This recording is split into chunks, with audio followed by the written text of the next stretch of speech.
सभी साथियों को नमस्कार। दोस्तों, यदि आप राजस्थान के रहने वाले हैं, राजस्थान के निवासी हैं, तो साथियों ये वीडियो आपके लिए बहुत ही खास होने वाला है। क्योंकि दोस्तों, जो नई अपडेट राजस्थान के निवासियों के लिए आई है, उनके बारे में इस वीडियो में हम जानकारी लेंगे। दोस्तों, राजस्थान में 1 फरवरी 2025 से 3 नई योजनाएं लागू होंगी, साथ में ही 7 बड़े बदलाव होंगे। दोस्तों, कौन-कौन सी 3 नई योजनाएं शुरू होने जा रही हैं और कौन-कौन से 7 बड़े बदलाव होंगे, इनकी पूरी जानकारी आपको वीडियो में मिलने वाली है, इसलिए आप वीडियो को एंड तक जरूर देखें।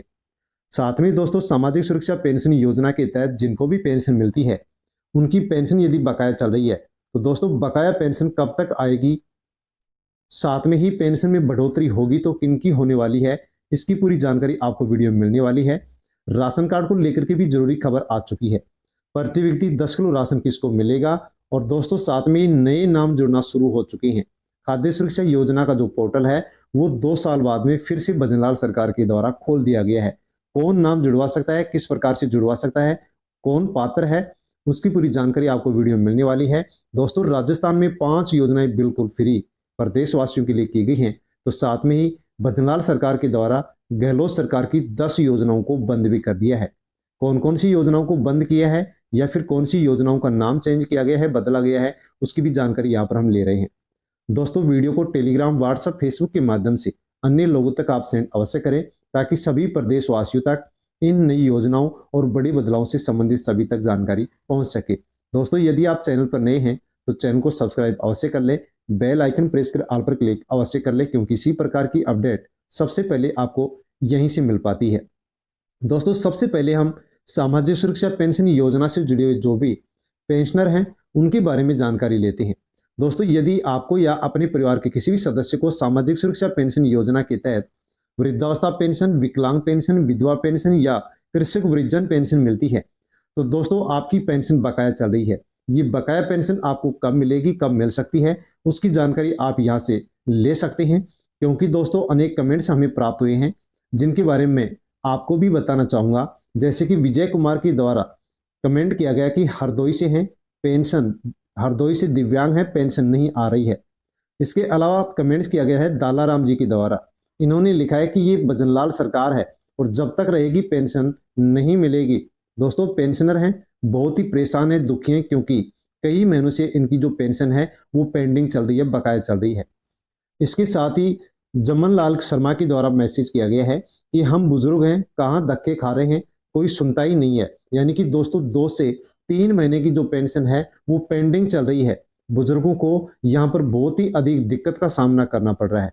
साथ में दोस्तों इन्होंने दूसरा कमेंट्स भी किया है और बताया कि हमने सत्यापन भी करवा दिया है, फिर भी क्या वजह है कि हम गरीब आदमियों को सत्यापन करवाने के बाद भी पेंशन नहीं दी जा रही है। हम क्या खाएं, हमारी सहायता की जानी चाहिए।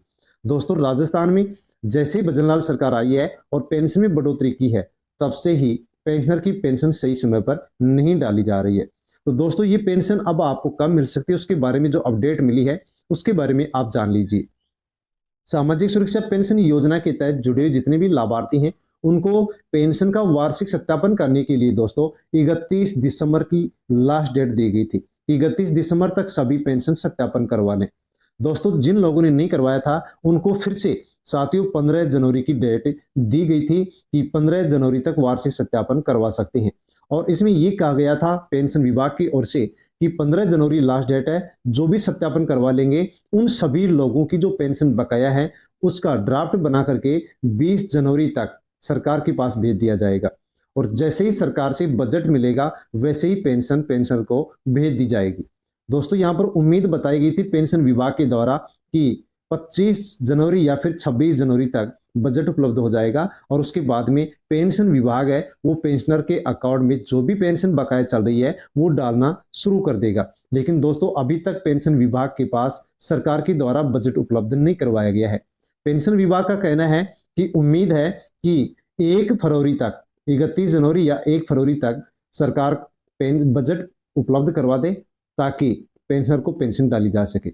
जैसे ही बजट उपलब्ध होगा वैसे ही पेंशनर को पेंशन डाल दी जाएगी। लेकिन दोस्तों, 1 फरवरी तक बजट उपलब्ध होता है या नहीं होता है, यदि बजट उपलब्ध हो जाएगा तो आपकी पेंशन जल्द ही दोस्तों 1 फरवरी पहले या 1 फरवरी से डालना शुरू हो जाएगी, 5 फरवरी तक डाल दी जाएगी। यदि बजट उपलब्ध नहीं होता है तो ये पेंशन यहाँ पर और भी अभी पेंडिंग रह सकती है और आपको अभी भी पेंशन नहीं मिल सकती है। साथ में दोस्तों पेंशन राशि की बढ़ोतरी को लेकर के भी एक मैसेज सोशल मीडिया पर वायरल हो रहा है। पेंशन राशि में बढ़ोतरी, राजस्थान सरकार ने पेंशन योजना की राशि बढ़ाने का फैसला लिया है। ये कदम महिलाओं की आर्थिक स्थिति और अधिक मजबूत करने के लिए लिया गया है। यानी कि दोस्तों पेंशन जो बढ़ा जा रही है वो महिलाओं की बढ़ाई जा रही है। इसीलिए यहाँ पर लिखा हुआ है कि महिलाओं की आर्थिक स्थिति और मजबूत करने के लिए सरकार पेंशन योजना में राशि बढ़ाने का फैसला ली है। सरकार का मानना है कि पेंशन बढ़ाने से महिलाएं अधिक मजबूत होंगी और अपने जीवन को बेहतर बना पाएंगी। तो दोस्तों यहाँ पर महिलाओं की पेंशन नहीं बढ़ेगी, बल्कि 1 अप्रैल से यहाँ पर साथियों 1 अप्रैल से जो पेंशन है वो पुरुष और महिलाओं की सभी की बढ़ेगी। यहाँ पर महिलाओं की पेंशन ही नहीं बढ़ेगी। तो दोस्तों पेंशन जो बकाया है वो आपकी 1 फरवरी से डलना शुरू हो सकती है, 5 फरवरी तक डल सकती है। बजट उपलब्ध नहीं होगा तो फिर यहाँ पर और भी लेट यहाँ पर पेंशन आपकी हो सकती है। दोस्तों खाद्य सुरक्षा योजना को लेकर के भी बड़ी अपडेट आ चुकी है। यदि आपके पास राशन कार्ड है तो दोस्तों खाद्य सुरक्षा का योजना का जो पोर्टल है वो शुरू हो चुका है। 26 जनवरी 2025 से पोर्टल को शुरू कर दिया गया है और खाद्य सुरक्षा की प्राथमिक सूची में शामिल होने के लिए इच्छुक व्यक्ति या परिवार है और खाद्य विभाग द्वारा निर्धारित प्रारूप यानी फार्म शहरी ग्रामीण प्रपत्र फर्स्ट में किया जाएगा आवेदन। प्रदेश के लाखों वंचित जो परिवार हैं वो लाभ ले सकते हैं और राष्ट्रीय खाद्य सुरक्षा योजना में अपना नाम जुड़वा सकते हैं, या पहले से जुड़े हुए जो लोग हैं वो अपना नाम हटवा सकते हैं। जैसे ही नाम जुड़ेंगे या हटेंगे उनका 1 महीने के अंदर अंदर दोस्तों यहाँ पर बताया गया कि 1 महीने के भीतर ही उसके ऊपर कार्रवाई की जाएगी और जल्द ही उनको राशन मिलना शुरू हो जाएगा। दोस्तों खाद्य सुरक्षा योजना का जो पोर्टल है वो राजस्थान में 2022 में गहलोत सरकार के द्वारा खोला गया था। उसके बाद में यहाँ पर ये पोर्टल नहीं खोला गया, लेकिन भजनलाल सरकार ने इस पोर्टल को अब शुरू कर दिया है और 26 जनवरी से आवेदन कर सकते हैं। यहाँ पर आप देख सकते हैं। साथियों इस पोर्टल के माध्यम से जो भी पात्र परिवार है वो अपना नाम जुड़वा सकते हैं। पात्र परिवार में किस किस को शामिल किया गया है तो दोस्तों परिवार के अंदर जिस परिवार में सरकारी नौकरी नहीं है उनको शामिल किया गया है। दूसरा नियम बताया गया है कि 4 व्हीलर नहीं है तो आप शामिल हो सकते हैं। साथ में दोस्तों आप कोई भी यदि किसी प्रकार से सरकार परिवार का कोई भी सदस्य यदि टैक्स नहीं भरता है तो भी आप इसमें फॉर्म भर सकते हैं, अप्लाई कर सकते हैं, आपको फ्री राशन मिलेगा। और यदि आपके परिवार में सरकारी नौकरी है, आपके पास 4 व्हीलर है, या फिर आपके पास दोस्तों परिवार का कोई भी सदस्य टैक्स भरता है तो आप अपात्र हैं। आप अपना नाम गिव अप अभियान के माध्यम से हटवा लें। यदि आप हटवा लेते हैं तो आपके ऊपर किसी प्रकार से कोई भी कार्रवाई नहीं की जाएगी। और यदि नहीं हटवाते हैं तो दोस्तों नियम के अनुसार 27 रुपये प्रति किलो के हिसाब से यहाँ पर जो गेहूं आपने लिया है या आप लेंगे तो उसकी बाजार मूल्य के हिसाब से आपसे वसूली भी होगी। स्वैच्छिक नाम हटाने के लिए गिव अप अभियान शुरू किया गया है, जिसकी लास्ट डेट 31 जनवरी रखी गई है और कहा गया है कि इसके बाद में वसूली की जाएगी। इस डेट को यहाँ पर और भी बढ़ाया जा सकता है। डेट को बढ़ा करके दोस्तों यहाँ पर फरवरी एंड तक ले जाया जा सकता है ताकि अधिक से अधिक लोग जो अपात्र वो अपना नाम हटवा सके। दोस्तों जैसे ही पात्र लोगों के नाम जुड़ेंगे वैसे ही कमेटी बनाई गई है, वो कमेटी आवेदकों का भौतिक सत्यापन करेगी और सरकार के पास रिपोर्ट पेश करेगी और जो सही पाए जाएंगे, पात्र पाए जाएंगे, उनको सरकार की ओर से जल्द ही फ्री राशन दिया जाएगा। राजस्थान में फिलहाल में दोस्तों यदि स्थिति देखते हैं तो 4 करोड़ 36 लाख ऐसे लोग हैं जिनको फ्री राशन मिलता है। तो दोस्तों यदि आपको राशन नहीं मिलता, आपका राशन कार्ड यदि बना हुआ है तो आप भी खाद्य सुरक्षा योजना का पोर्टल शुरू कर दिया गया है, उस पर आप अपने राशन कार्ड का नाम दर्ज करवा सकते हैं, फॉर्म भर सकते हैं। पात्र पाए जाते हैं तो आपको भी आपके परिवार के सभी सदस्यों को प्रत्येक महीने यहाँ पर फ्री राशन सरकार की ओर से दिया जाएगा, विभाग की ओर से दिया जाएगा। दोस्तों इसी के साथ आप जान लीजिए कि भजनलाल सरकार के द्वारा गहलोत सरकार की जो योजनाएं थी, कई योजनाओं को दोस्तों बंद कर दिया गया है या फिर उनमें से उन योजनाओं का नाम बदल दिया गया है। पहले किस नाम से योजना चल रही थी और अब किस नाम से चल रही है, इनके अंदर यहाँ पर विस्तार भी किया गया है। साथियों जैसे कि आप देख पा रहे हैं कि चिरंजीवी स्वास्थ्य योजना को मुख्यमंत्री आयुष्मान आरोग्य योजना का नाम दे दिया गया है। इंदिरा रसोई योजना को अन्नपूर्णा रसोई योजना नाम दे दिया गया है। इंदिरा गांधी शहरी रोजगार गारंटी योजना का नाम बदलकर मुख्यमंत्री शहरी रोजगार गारंटी योजना कर दिया गया है। मुख्यमंत्री बाल गोपाल योजना को पन्नाधाय बाल गोपाल योजना बना दिया गया है। साथ में दोस्तों राजीव गांधी छात्रवृत्ति जो योजना है उसका नाम बदल करके स्वामी विवेकानंद छात्रवृत्ति योजना कर दिया गया है। राजीव गांधी जल स्वावलंबन जो योजना है उसका नाम बदलकर मुख्यमंत्री जल स्वावलंबन योजना कर दिया गया है। मुख्यमंत्री वरिष्ठ नागरिक तीर्थ योजना है, उसका नाम चेंज करके पंडित दीनदयाल उपाध्याय वरिष्ठ नागरिक योजना कर दिया गया है। इसके अलावा दोस्तों एक कालीबाई भील संबल योजना नई शुरू कर दी गई है, जिसमें पहले से चली आ रही कई योजनाओं का भी मर्ज कर दिया है। जैसे कि दोस्तों इंदिरा महिला शक्ति उड़ान योजना, इंदिरा महिला शक्ति जागरूकता शिक्षा कार्यक्रम और इंदिरा महिला एवं बाल विकास शोध संस्थान योजना है, इसका मर्ज करके और कालीबाई भील संबल योजना एक नई योजना ही शुरू कर दी गई है। तो दोस्तों पहले से चली आ रही कई योजनाओं को बंद कर दिया गया है या फिर उनमें से कई योजनाओं का नाम बदल करके उन योजनाओं का विस्तार कर दिया गया है, जिसका लाभ अब प्रदेशवासियों को मिलना शुरू भी हो गया है। साथ में दोस्तों बालिकाओं के लिए भी एक नई योजना शुरू कर दी गई है। योजना है लाडो प्रोत्साहन योजना, जिसकी शुरुआत कर दी गई है 1 अगस्त 2024 के बाद यदि आपके परिवार में बेटी का जन्म हुआ है तो आप इस लाडो प्रोत्साहन योजना के तहत 1 लाख रुपए ले सकते हैं। दोस्तों आपके परिवार में या अपने आसपास रिश्तेदारी में किसी के परिवार में भी यदि 1 अगस्त 2024 के बाद में बेटी का जन्म हुआ है तो लाडो प्रोत्साहन योजना में फॉर्म भर के आप भी 1 लाख रुपए का इस योजना के तहत लाभ ले सकते हैं। मुख्यमंत्री भजनलाल शर्मा ने दोस्तों इस योजना के तहत अभी अभी प्रथम किस्त के रूप में 2500 रुपए ट्रांसफर कर दिए हैं। दोस्तों इस योजना के तहत 1 लाख रुपए का लाभ होगा। यदि आपके परिवार में भी ऐसी बालिका का जन्म 1 अगस्त 2025 के बाद में हुआ है तो आप अवश्य इस योजना में फॉर्म भर के लाभ ले सकते हैं। प्रत्येक साल इस योजना के तहत 5 लाख बेटियों को लाभ पहुंचाया जाएगा। इसके अलावा दोस्तों ये 1 लाख रुपए की जो राशि होगी वो 7 किस्तों में सरकार की ओर से दी जाएगी। जो पहली बेटी का जन्म होगा तो पहली किस्त के रूप में 2500 रुपए दिए जाएंगे, टीकाकरण के रूप में दूसरी किस्त के रूप में तो 2500 रुपए दिए जाएंगे, तीसरी किस्त है दोस्तों बालिका को प्रथम कक्षा में आप एडिशन कराएंगे तब 4000 रुपए दिए जाएंगे, चौथी किस्त के रूप में बालिका का 6वीं क्लास में एडिशन होगा तो 5000 रुपए यहाँ पर दिए जाएंगे, और जो 5वीं किस्त है वो 7वीं बालिका 10वीं क्लास में एडिशन लेगी तब 11000 रुपए दिए जाएंगे, और 6वीं किस्त के रूप में 12वीं क्लास में एडिशन होने पर 25000 रुपए दिए जाएंगे, और साथियों 7वीं जो अंतिम किस्त है वो स्नातक परीक्षा पास करने पर बालिका के अकाउंट में 50,000 रुपए आएंगे। इस प्रकार से 7 किस्तों में 1 लाख रुपए की राशि बालिका को लाडो प्रोत्साहन योजना के माध्यम से मिलेगी। तो दोस्तों यदि 1 अगस्त 2024 के बाद में बालिका का जन्म हुआ है तो लाडो प्रोत्साहन योजना में आप आसानी से ई मित्र या फिर आंगनवाड़ी केंद्र पर जाकर के नजदीकी सीएससी सेंटर हॉस्पिटल पर जाकर के भी आप फॉर्म भर सकते हैं, लाभ ले सकते हैं। साथ में दोस्तों किसानों के लिए भी बड़ी खुशखबरी आ चुकी है। किसानों की अब किसान रजिस्ट्री बनेगी, जिसके तहत अब किसानों को डिजिटल पहचान दी जाएगी।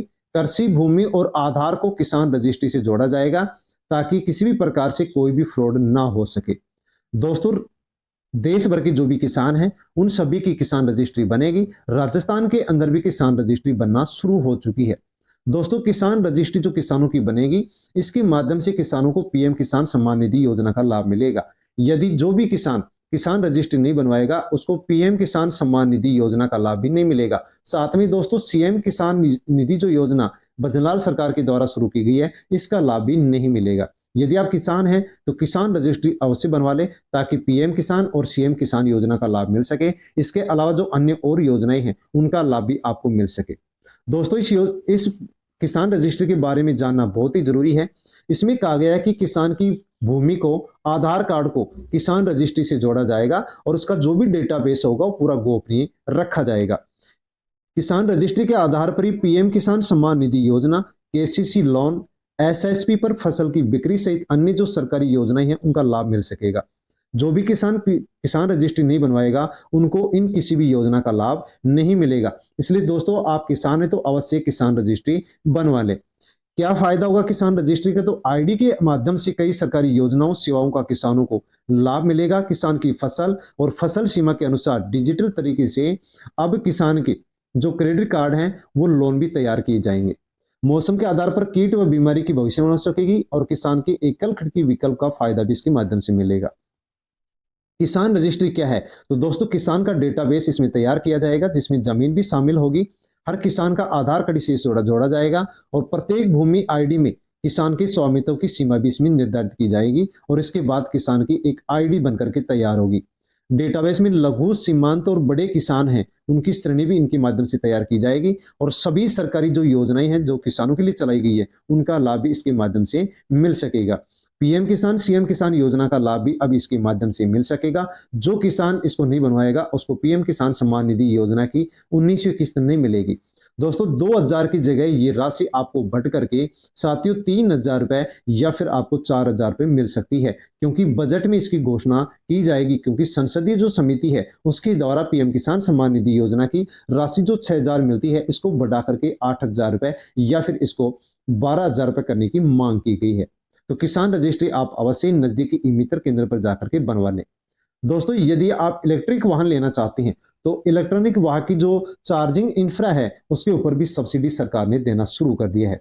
इलेक्ट्रिक वाहनों को बढ़ावा देने के लिए केंद्र सरकार ने देश भर में उनकी फास्ट चार्जिंग के लिए सब्सिडी देना शुरू कर दिया है। दोस्तों यहां पर बताया गया है कि electric public fast charging station के लिए जरूरी बुनियादी ढांचे पर 80% की सब्सिडी दी जाएगी, ताकि इलेक्ट्रिक वाहन को बढ़ावा मिल सके, जिसके लिए 200 करोड़ रुपए की पीएम ई ड्राइव योजना को शुरू कर दिया गया है। तो दोस्तों इलेक्ट्रिक वाहनों को यहाँ पर अच्छा खासा लाभ देने के लिए, बढ़ावा देने के लिए यहाँ पर इसको शुरू कर दिया गया है। और इसमें कहीं पर 80% तो कहीं पर 30 या 40% की सब्सिडी भी अब यहाँ पर इलेक्ट्रिक जो वाहन है उनके ऊपर दी जाएगी। जैसे कि यहाँ पर आप देख सकते हैं कि कितनी सब्सिडी दी जाएगी। यदि आप भी इलेक्ट्रिक वाहन खरीदना चाहते हैं तो दोस्तों 2 पहिया 3 पहिया वाहन उस पर 48,400 फास्ट चार्जिंग सब्सिडी दी जाएगी। ई कार के लिए 21,000 फास्ट चार्जिंग स्टेशनों के लिए 1,061 करोड़ रुपए आवंटित कर दिए जा चुके हैं। ई बस और ई ट्रक के लिए 1800 फास्ट चार्जिंग स्टेशन की स्थापना के लिए 346 करोड़ रुपए की जो राशि है वो दोस्तों यहाँ पर सब्सिडी के रूप में सरकार की ओर से आवंटित कर दी गई है। तो दोस्तों यदि आप भी इलेक्ट्रिक वाहन खरीदने का मन बना रखे हैं तो अवश्य ही आप इस योजना का लाभ ले सकते हैं।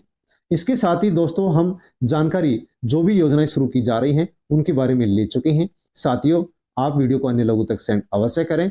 वीडियो पसंद आया हो तो वीडियो को लाइक करें, चैनल को सब्सक्राइब कर लें ताकि आगे भी इसी प्रकार की अपडेट आपको मिलती रहे। धन्यवाद।